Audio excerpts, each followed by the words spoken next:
머리카락은 플러스극으로 대전되겠죠. 그렇게 안 되나? 우리는 지금까지 극성 공유결합, 무극성 공유결합, 전자쌍, 반발이론, 분자의 구조, 쌍극자 모멘트까지 배웠습니다. 오늘은 이 모든 걸 싹 다 모아서 분자의 쌍극자 모멘트에 대해서 해보겠습니다. 우리는 이전에 결합의 쌍극자 모멘트에 대해서 배웠죠. 서로 다른 두 원자가 결합을 하게 되면 전기 음성도가 큰 쪽으로 전자가 쏠려가고 그 결과 결합은 쌍극자 모멘트가 0이 아닌 극성 공유결합을 한다라는 걸 배웠어요. 그렇게 쌍극자 모멘트, 결합의 쌍극자 모멘트가 0이면 무극성 공유결합, 결합의 쌍극자 모멘트가 0이 아니면 극성 공유결합이라는 걸 배웠죠. 결합의 쌍극자 모멘트는 이제 됐어요. 이제 오늘 할 건 분자의 쌍극자 모멘트고, 이 분자의 쌍극자 모멘트는 간단합니다. 그 분자 내에 있는 모든 결합의 쌍극자 모멘트를 합한 거예요. 이런 거 기억나세요? 예, 중학교 때 배웠던 힘의 합력이란 부분이었는데요. 어떤 한 물체에 서로 다른 방향 또는 다른 크기의 힘이 둘 이상 작용하면 그 둘 힘을 합쳐서 하나의 힘으로 합력을 구할 수 있었죠. 요렇게요. 네, 요렇게. 여기에서 각각의 화살표가 의미하는 게 바로 결합의 쌍극자 모멘트고, 이 합력이 의미하는 게 분자의 쌍극자 모멘트인 거예요. 여기서 중요한 건 분자의 쌍극자 모멘트, 즉 합력이 0이냐 0이 아니냐예요. 분자의 쌍극자 모멘트가 0이면 그건 무극성 분자, 0이 아니면 극성 분자거든요. 세세한 수치는 전혀 다루지 않고요. 0이냐 0이 아니냐만 다루는 거니까 어렵지 않죠. 분자의 쌍극자 모멘트가 0인 무극성 분자들의 예를 한번 보죠. 천천히 보세요. 어떠세요? 어떤 공통점이 있죠? 조금만 보세요. 이들은 모두 극성 공유결합을 갖고 있는 분자들이에요. 그럼에도 불구하고 구조 때문에 합력이 0이 돼서, 즉 분자의 쌍극자 모멘트가 0이 돼서 무극성 분자인 아이들이죠.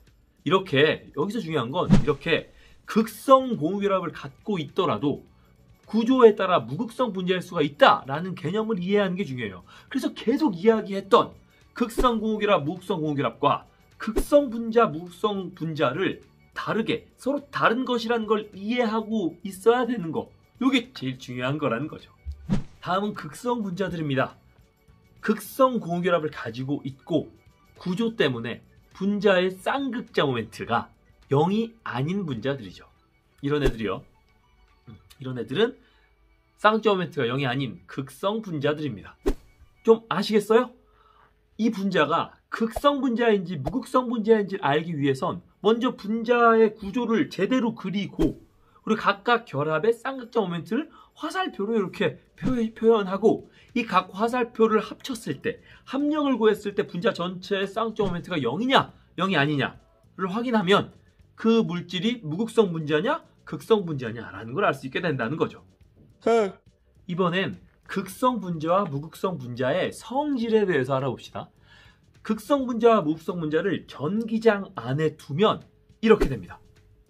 보시다시피 극성 분자의 마이너스 극 쪽은 전기장의 플러스 극 쪽으로 쏠려가고, 극성 분자의 플러스 극은 전기장의 마이너스 극 쪽으로 쏠려가서 일정한 방향성을 갖게 되는 거죠. 그에 반해 무극성 분자는 전기장 안에 있어도 자기 멋대로 그냥 막 돌아다니는 거죠. 극성 물질은 이런 성질도 있어요. 대표적인 극성 물질인 물을 졸졸 흘리면서 거기에 대전체를 갖다 대면, 대전체는 전하를 띠는 물질이죠. 대전체를 갖다 대면 물 분자는 극성 물질이기 때문에 그 대전체에 쏠려가게 돼 있어요. 요렇게요. 이게 잘 보일까 모르겠네. 풍선, 머리, 물줄기, 잘 보이라고 둔 쓰레기 봉투 한번 해볼게요. 이렇게 비비면 머리카락에 있는 전자가 풍선 쪽으로 이동하면서 풍선이 말색으로 대전되죠. 그런 다음에 이렇게 극성 분자의 물을 흘린 다음에 얘를 갖다 대면 요렇게 휘죠.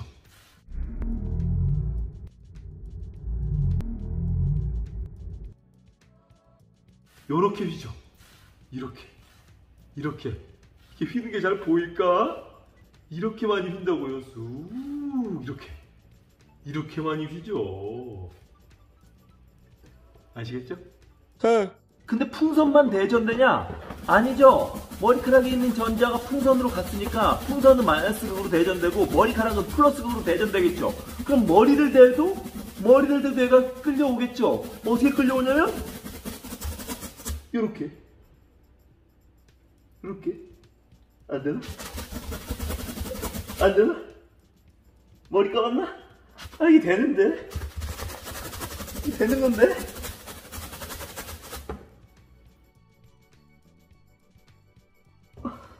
안 됐나?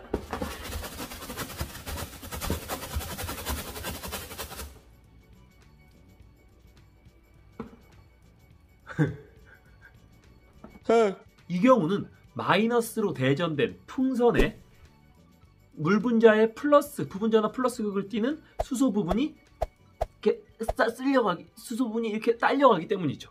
끌려가기 때문. 그렇죠. 끌려가는 게 좋겠죠. 끌려가기 때문이죠.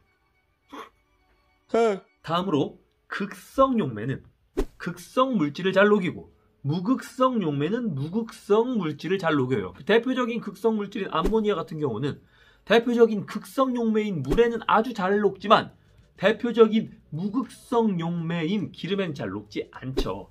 같은 이유로 물은 극성, 기름은 무극성이라서 둘은 잘 섞이지 않아서 이런 식으로 층을 이루는 거예요. 물과 기름이 왜 안 섞이느냐? 한마디로 얘기하면 물은 극성이고 기름은 무극성이라서 서로 섞이지 않아. 이게 바로 한마디로 정리하는 겁니다. 마지막으로 극성 분자는 무극성 분자에 비해서 끓는 점과 녹는 점이 높다라는 성질이 있습니다. 끓는 점과 녹는 점을 결정하는 요인은 크게 두 가지거든요. 분자의 경우에는 바로 분자량과 극성이에요. 사실 분자량이 어떻게 녹는 점, 끓는 점에 영향을 주는지는 화학 원에서 다루는 게 아니니까 일단 넘어가고요.